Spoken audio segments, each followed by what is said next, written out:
Yeah, live.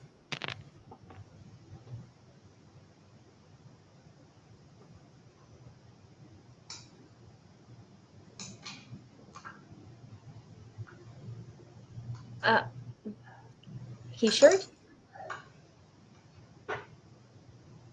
I cannot Yes, see us on YouTube. I cannot see us on YouTube.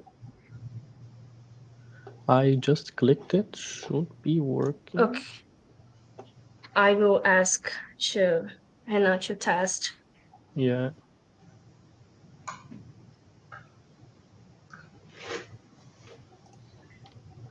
It appears here that I can only finish the transmission now. Okay, I will Or it should check. be live. Now, yes, we had a short delay.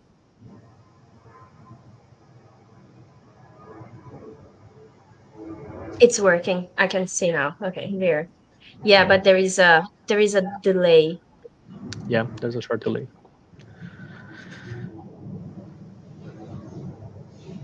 Okay.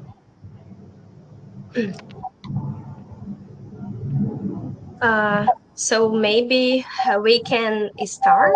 Um, I don't know, David. It's okay for you if we start? Sure. Yep, that's good for Okay. me. I hope you can hear me okay.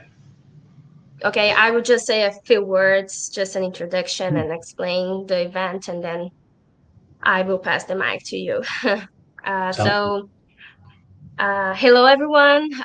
My name is Lorena, and I'm part of the ECR committee of the Brazilian Association of Limnology. This workshop is one of the activities that we are promoting for the SIL Congress. And on behalf of the committee, I can say that we are super happy to see the attendance here today. The numbers are increasing, and this is really good. So today we are thrilled to announce the speaker of the first workshop in this series, David Hampton. So David is the director and the professor at the Australian Rivers Institute at Griffith University in Australia. He previously served he's previously served as a chair of the Bay of Plenty Regional Council in lake restoration at the University of Waikato for 15 years before his current position. His research focused on testing and modeling lake restoration actions, and more broadly, documenting the restoration and recovery of freshwater ecosystems.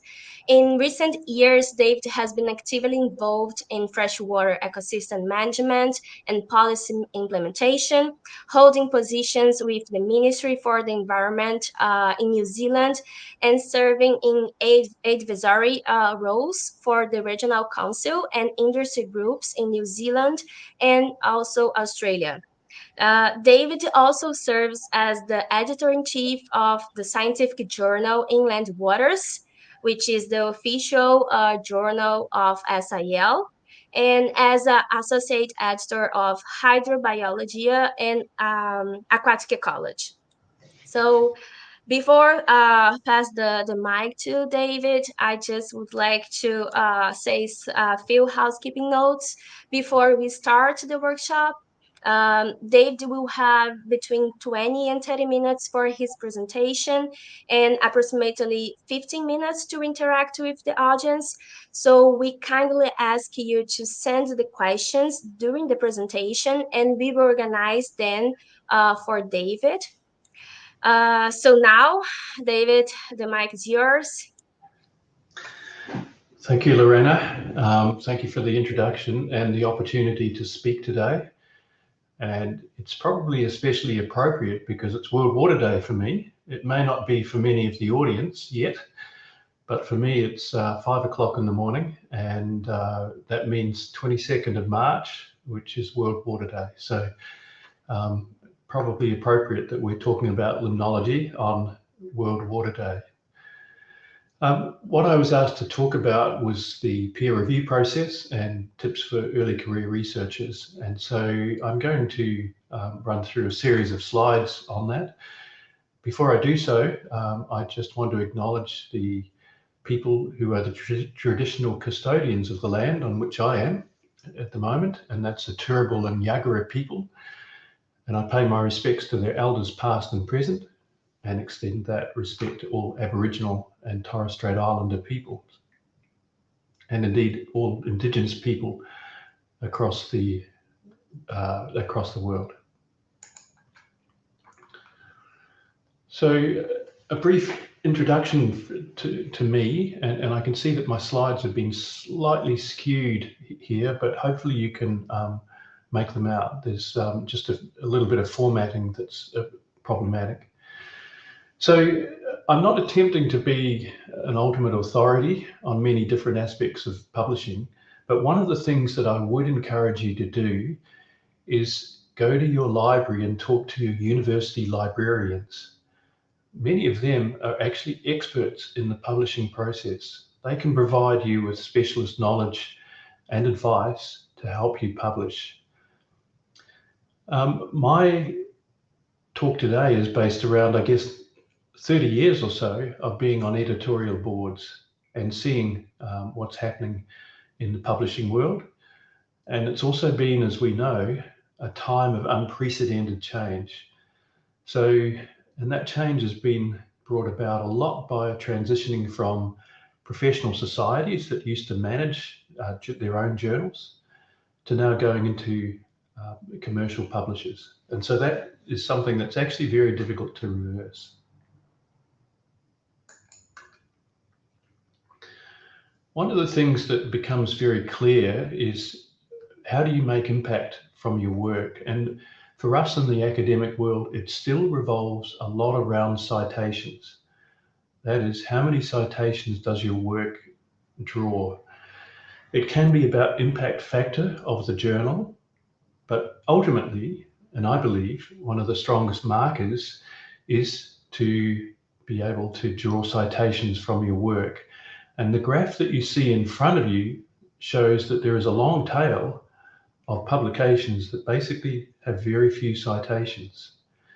These are the number of citations for a journal within 1 year. And so you can see that there's one paper that actually drew 32 citations, whereas there are 320 papers that drew no citations in that year whatsoever. So you want to get your work out there, you want it to be cited. That says that it's relevant, that it makes an impact for the people that are citing the work. And it also helps you to be able to build your academic profile, which, like it or not, is often quite strongly linked to the number of citations that you draw from your work. So what about writing the paper? Well, just a few little messages here. First of all, you need to know your target audience. Who are you writing the paper for? You're not writing it for yourself, remember, you're writing it for the people who constitute that audience. So keep in mind that it's an international audience. And if your study is local, what is it about your study that makes it relevant to that international audience? Journals have a set of guidelines to help authors, and I emphasize to help authors. And so reading these guidelines really carefully, just taking a few minutes to read the guidelines can really help you a lot with being able to structure your paper. And that means when you structure it, you want to get the balance of the sections in the paper about right. In other words, the balance between the length of the introduction, the length of the methods, the results, and the discussion. And some journals often have article templates to be able to help you structure the article appropriately. Write the manuscript, and I've got some slides that follow this that will give some information on writing the paper. And do make sure that you format the paper properly. You want your paper to look professional to a reviewer when it goes out to review. Also check the PDF that's generated. It's quite common that I find things like error, reference not found, when it comes to endnote citations that have not been translated properly through into the PDF form of the paper. So small things can make a difference, and they speak of the quality of the paper for you. Before submitting, try to get multiple reviews. This really helps. Some of the reviewers may just help you to format some of the English. Some of them may help you with saying, is this even interesting? And maybe they're not even in your field. They may be from another field, and it has to also be appealing to them. And then you might get some specialist reviews as well. This does take time. There's a tendency to want to get it into the journal quickly and get your responses back. Don't be disappointed if you get rejected when you haven't gone through a pre-review process with your peers to be able to get help in structuring the paper. And don't forget about things, these are small things, but they are abstracts and graphical abstracts and plain English summaries, plain language summaries. And sometimes they're left to last, but remember, they can be important. They're sometimes the first thing that a reviewer will see in your paper. You need to choose your journal carefully, and that means choosing, is it appropriate? Is it within scope? Is it a topic area that has been published by the journal previously? And also you'll need to align the impact factor of the journal. If your study is mostly of local interest and perhaps of maybe not one of your best pieces of work, then it may not be appropriate to send it to a journal with a very high impact factor. So make sure that it's appropriate. You want to get the work published, and so that impact factor is also an important factor in your decision about whereabouts you might publish. A few years ago now, we wrote a paper about 10 simple rules for collaboratively writing a multi-authored paper. And I have to mention that the people, many of the co-authors here, including Marika Frazel, are fantastic at being able to collaboratively write a paper. Remember, you're part of a team, and so you have to build that team. You have to give them ownership of the paper. You may be the lead and you provide leadership, but you also delegate to the people to give them tasks and know exactly what you expect of them. And a few other rules. You want to create a data management plan. Most journals now will require your paper to have open access data. Decide on who's going to be an author.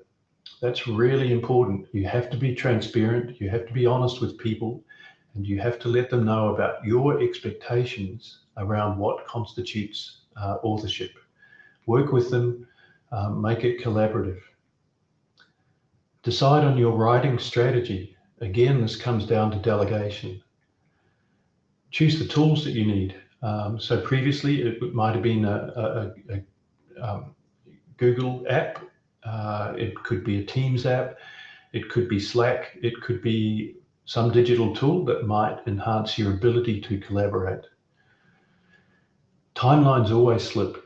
And you need to be clear on the timelines. You need to be clear on when co-authors will provide their responses back to you, whether that be in terms of the writing or in terms of the review. You've got to be transparent throughout, and you want to be able to use the co-authorship opportunity to cultivate equity, diversity, and inclusion for all. And finally, consider the ethical implications of your co-authorship. Your authors, again, you need to be transparent with them. You need to tell them about your expectations. You need to be a good collaborator and encourage them to do so also. So what about the review process?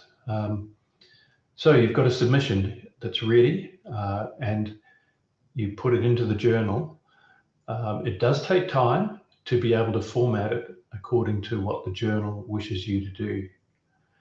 It then undergoes a technical check, and if you've done your homework properly, the technical check should be straightforward.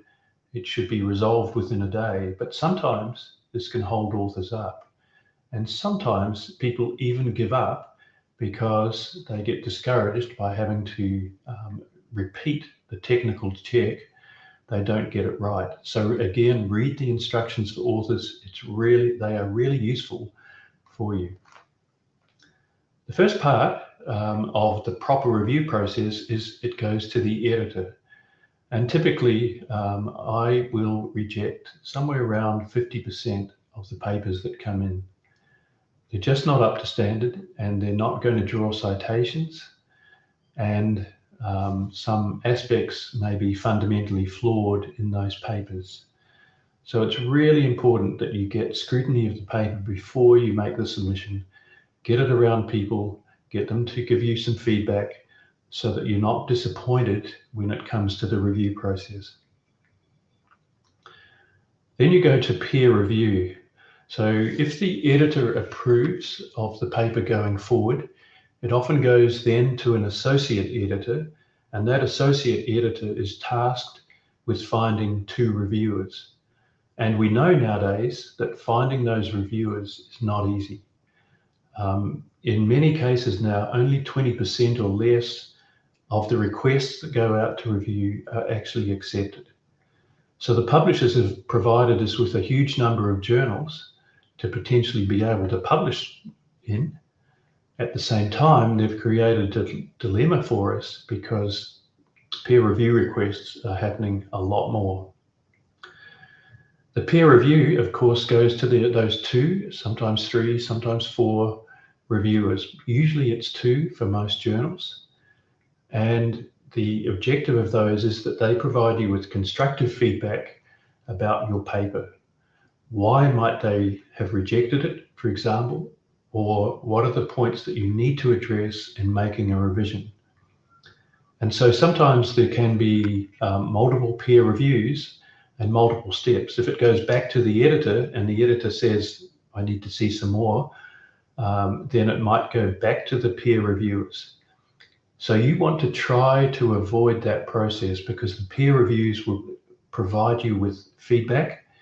You try to address that feedback as thoroughly as possible and improve the paper, and then resubmit and hope that the associate editor will not send it back to the reviewers. That, of course, is all time consuming, and it means that it's going to take longer for your paper to be published and get through the peer review process. So please take really seriously the comments that you get back and try to address them point by point in making your revisions. And then it goes back to the editor, ultimately, hopefully, to make a decision to accept the paper. And if you address the reviewer's comments well, if you take them seriously, then the chances are quite high that you'll actually get your paper accepted. And the worst case, of course, is that it gets at some point rejected.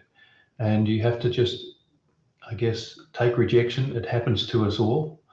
And you essentially lick your wounds and start again and try to get your work published. But I recommend not to give up.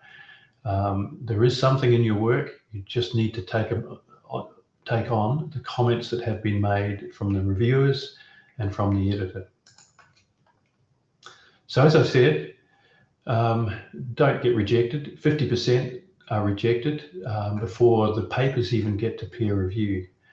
As I mentioned, you don't want to fail the technical check, so read the guidelines before submission.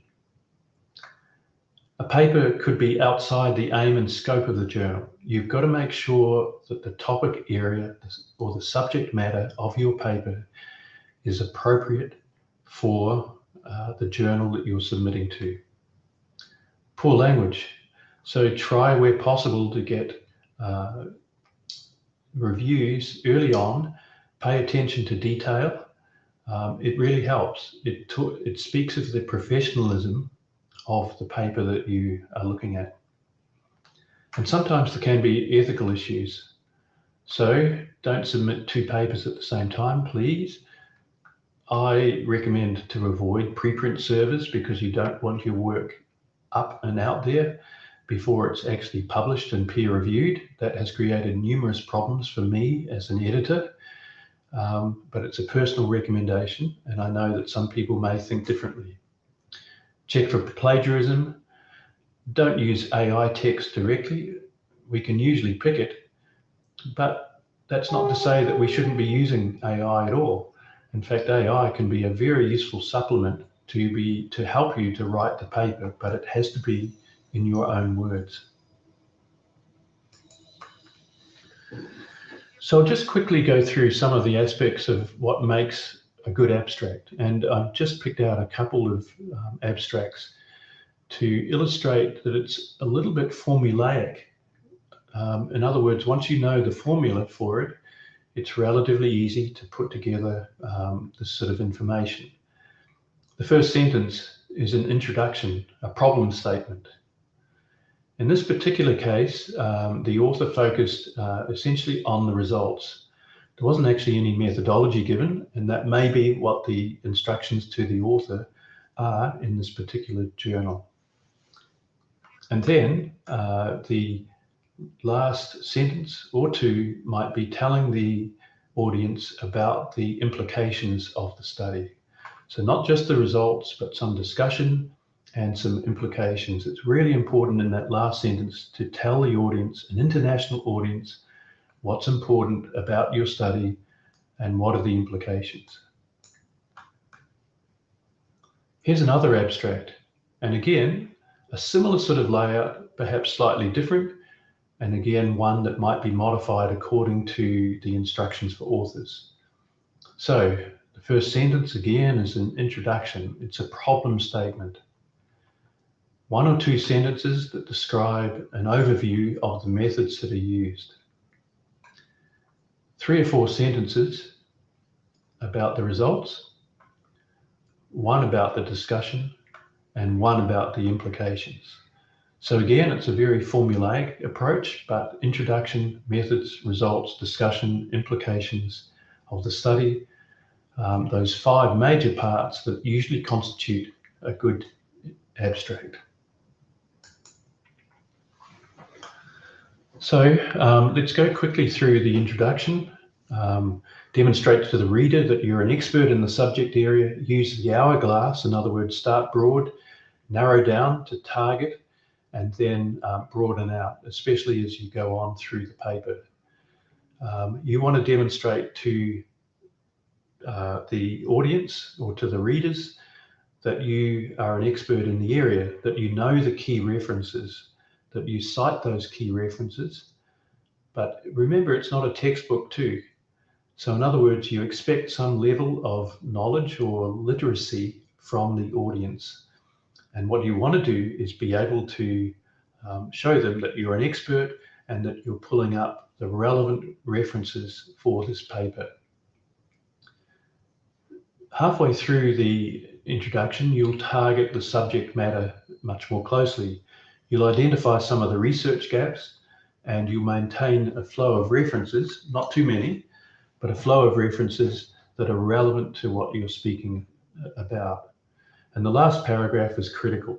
It's probably the most important paragraph in the whole paper, is that paragraph, last paragraph of the introduction. Tell the audience about what's novel, what's new about your work. What's the scientific test or hypothesis that you're proposing? And that forms the basis of publishing your work. So it has to be new, it has to be challenging or testing some scientific aspect of what you're doing. The methods, you want to aim for clarity, conciseness, and reproducibility. Those are 3 key areas. The methods need to be clear. They need to be short and concise, and you need to be able to tell the reader enough information so that they could potentially reproduce those results.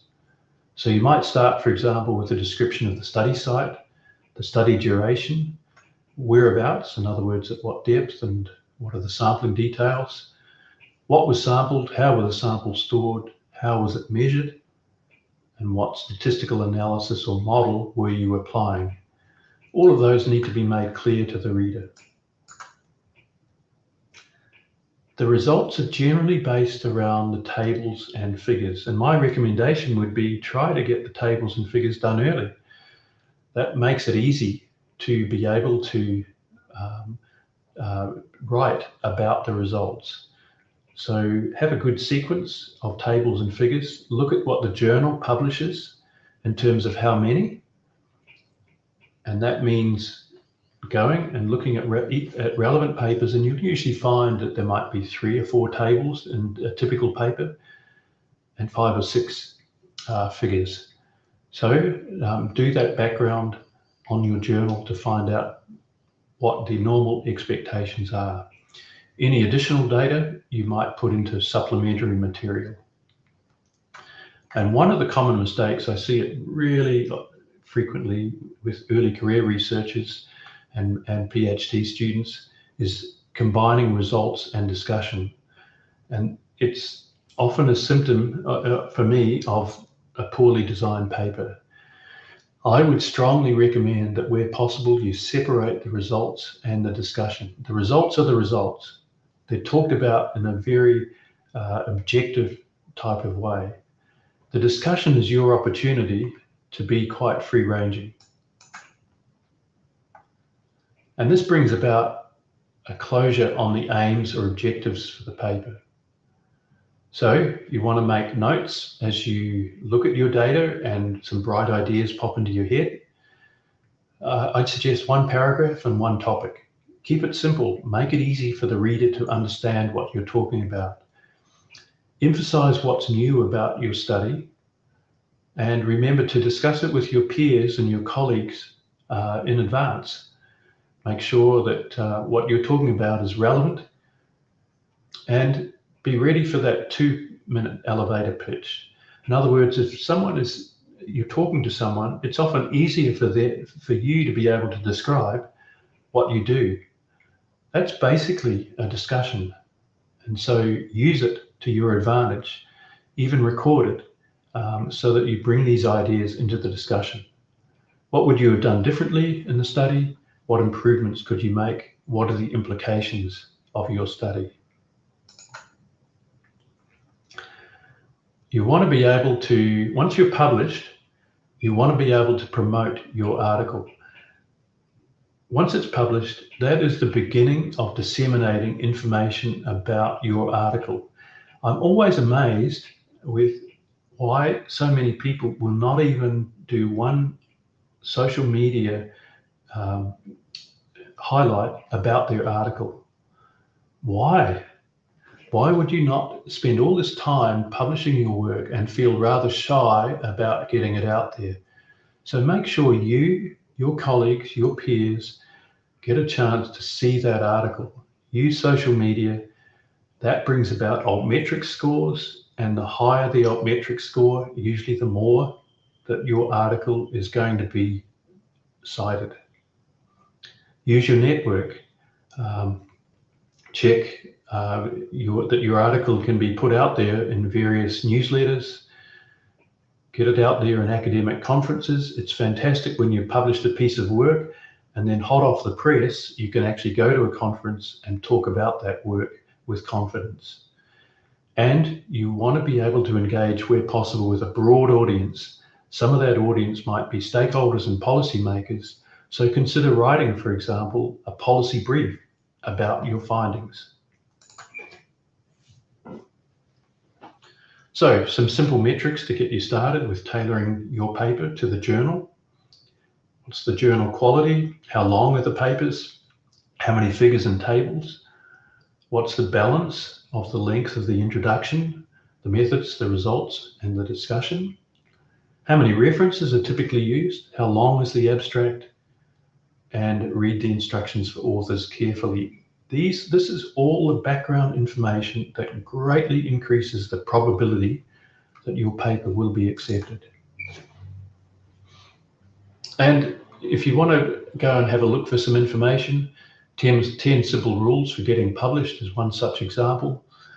Keep reading your papers, read them, make notes, bring them into your writing of the paper. Be objective about your work. Sometimes it's really tough to take criticism, but you have to be objective because your reviewers will be when it goes to the journal. keep writing every day. And you have to learn to live with rejection, I'm afraid.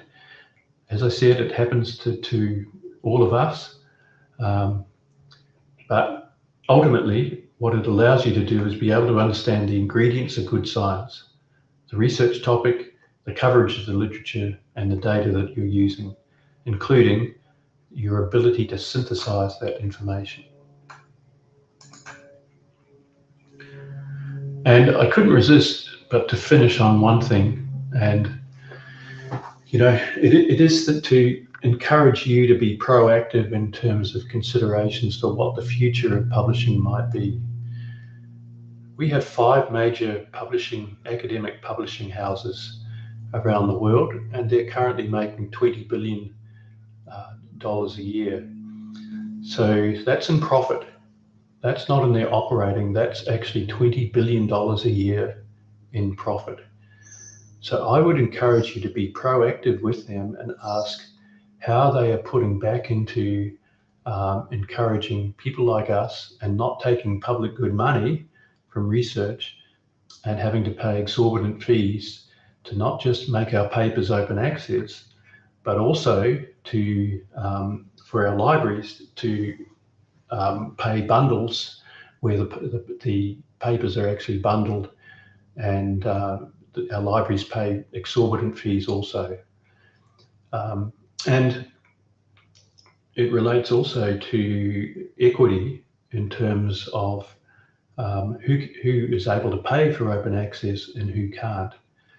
Now, there are publishers that will give dispensations to developing countries, but it's a big problem. And it's a really big problem at the moment.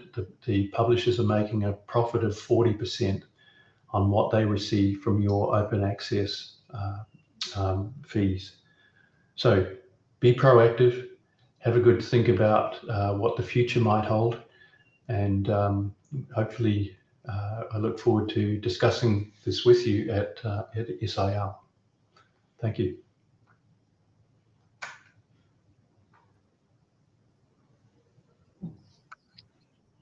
Thank you, David, for your presentation. It was very interesting. I believe that as a early career researcher, like many questions and it's problems that we face in our daily lives, in our daily work lives, So it's yeah, I will try to be focused on the questions and forget my questions right now. I have a couple of questions, but the first question that we have here, so many times reviewers request to have an English speaker author. And what do you think about this type of comment? When the journal asks you to have some English speaker as an author. Yeah, I'm really sympathetic to people whose first language is not English. It's really tough, and I don't think that the person should necessarily be the author. It depends on what their contribution is, but there are a couple of options. One of them is to actually go to, if you've got the money, to go to a professional English editing service.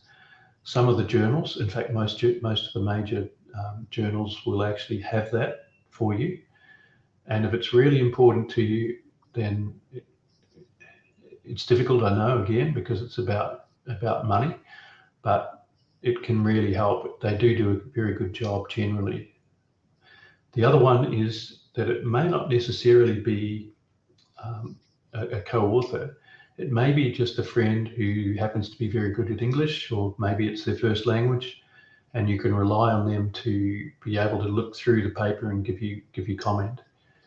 But yeah, it's a really big intractable problem, and English is of course the language that's been adopted for science, and so being able to get as much tuition as possible in English is really important. The second part of the question, sorry, Lorena. Yeah.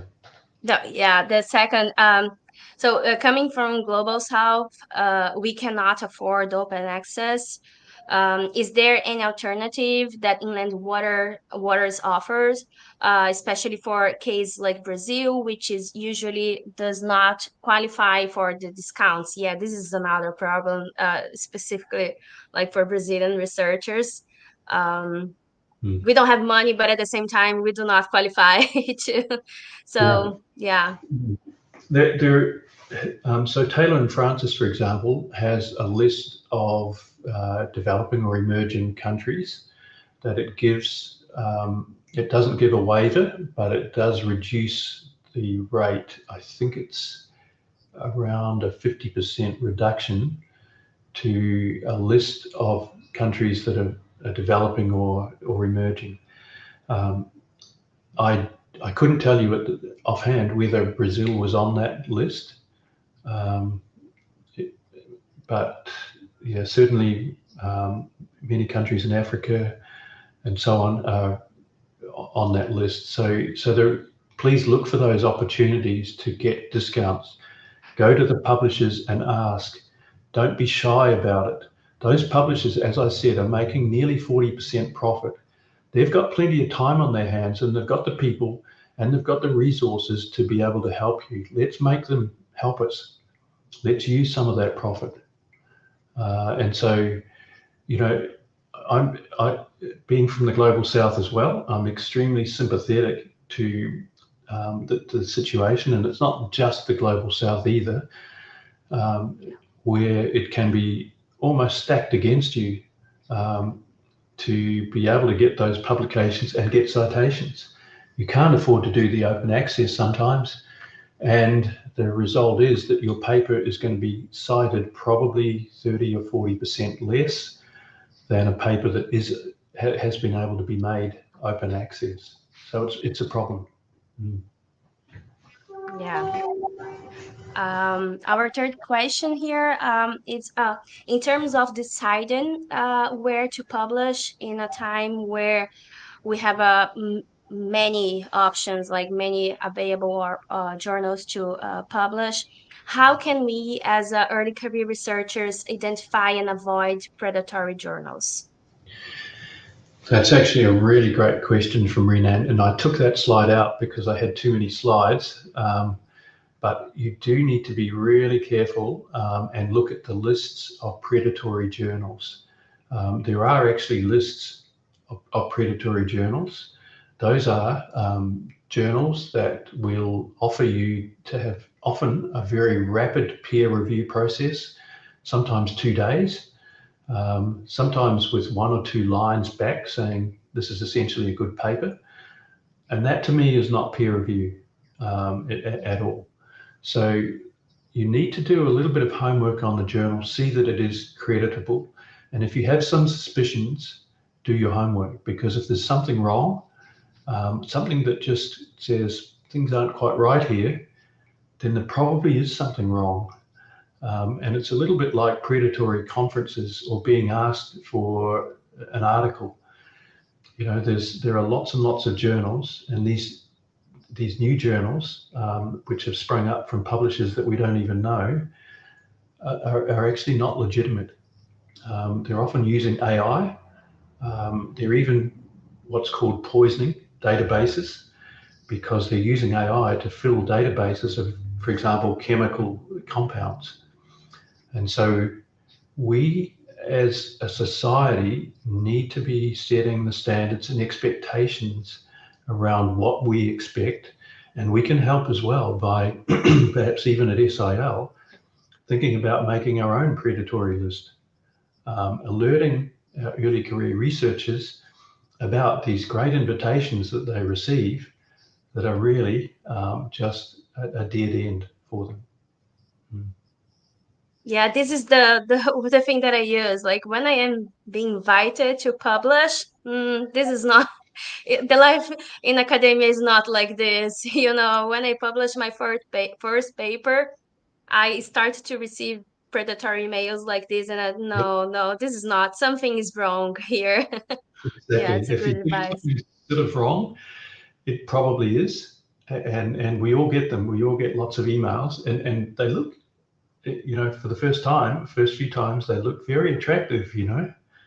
and that's what they're designed to do, to lure you in, and ultimately to get you to spend some money to support their flaky academic publishing house. Yeah. So another question about the use of social media that you mentioned. How do you think is the best way to engage in social media as a researcher? Yeah, so the journals themselves will often ask you for a sentence or two that will be essentially the social media post about your paper.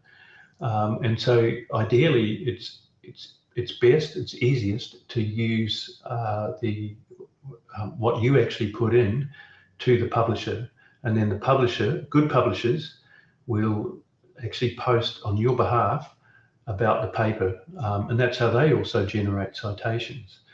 So use the resources that are there as much as possible in the journal, because those journals, that is their bread and butter to be able to publish, to be able to get citations for their work. So they're there to help you, and that's number one. Number two is, if you've got a research group, ask them to make individual posts as well.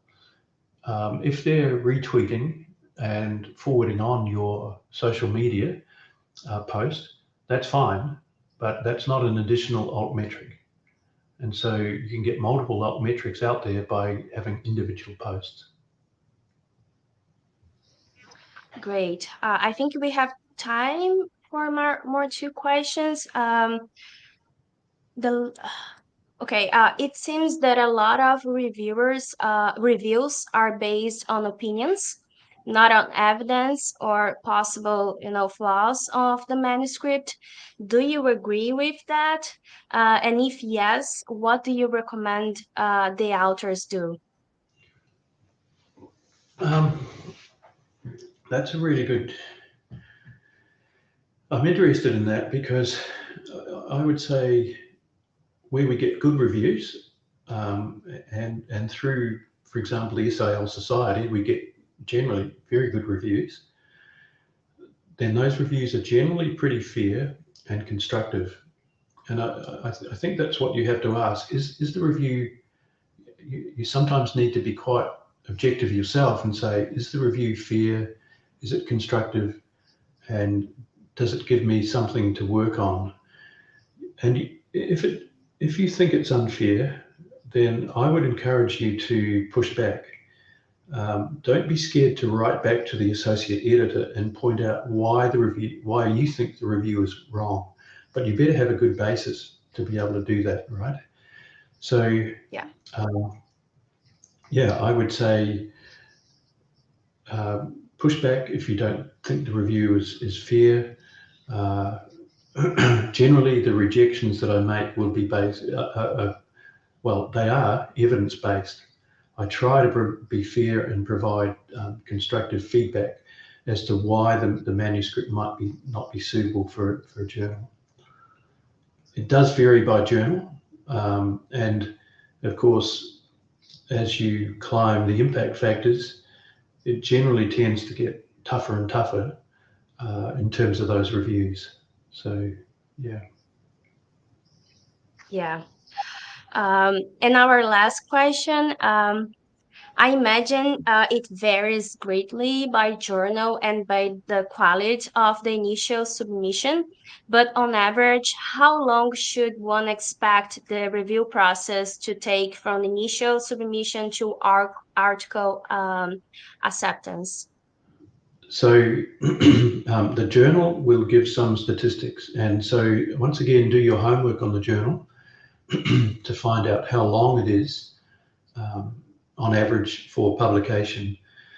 And you have every right to go back to the editor or and ask them why your paper may be taking longer than what they recommend for the length of time until ultimately until you get the reviews back and so on.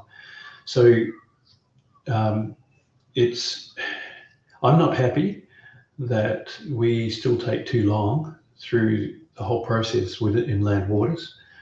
I'm not saying it's long by comparison with others. It's probably comparable to others, but we also have to realize it's really difficult to get peer reviewers nowadays. Good peer reviewers. It's just, I've seen recently more than 20 invitations going out to peer reviewers, and so it's a problem. So I don't know that I've really fully answered the question. It's tough. But you do have your right as an author to ask why the journal might be taking a long time, and ask for some clarification on the status of your paper. Yeah. Yeah, I think this is a really good message, because sometimes we are like, we don't want to send any message to the journal, because we are afraid that, they give up on our publication. So, but yeah, as you said, we should ask, we should send emails. They have like people for this. So yeah. And the publishers actually try to push the editors and along as well. It's not in their interests at all to see slow reviews, slow times until publication. Yeah. Yeah, this is true. It's a business too. So yeah. I Can you answer just one more question? I said the last one, but we have one here that is really interesting. So recently I had some experience about the lack of reviewers available. Do you have any suggestion on how we as a scientific community can help to fill this gap? And at the moment, no. It's as simple as that. I'm now encouraging our associate editors in inland waters to send simultaneously up to 10 requests to review a paper. Otherwise, if you do it in a serial way, then it might take a week and you get the reviewer declines. And so you can go through this for 5, 6, 7, 8 weeks sometimes if you do it in a serial way. So I'm encouraging people to go out and do a parallel process of getting reviewers. What that means, of course, is that you also have to be proactive as an associate editor to, once you've got your 2 reviewers, you have to write to the other invited reviewers and say, thank you, but in this case, we don't need your services. I'd also encourage all early career researchers to take up opportunities to review papers. That can spread the workload, and it's also a really valuable opportunity to put you on the other side of the fence, where instead of thinking about writing your paper, you're actually critically looking at someone else's papers. So that's really important as well. Yeah, great. So thank you again, David, for accepting our invitation to be here today. It was awesome. I believe that everybody has the same feeling here. And I also would like to thank you all for being here today. And before we leave, I just would like to inform you all that we are having 2 more workshops coming in April, and we can wait to see you all there too. We are going to use the same format that we are using this first one. So soon you will be receiving the date and the time details about these 2 more workshops that is like totally related with what they presented for us here today. So thank you again, David. My pleasure. Thank you for the invitation again, Lorena, and to the people that were in the audience. Thank you.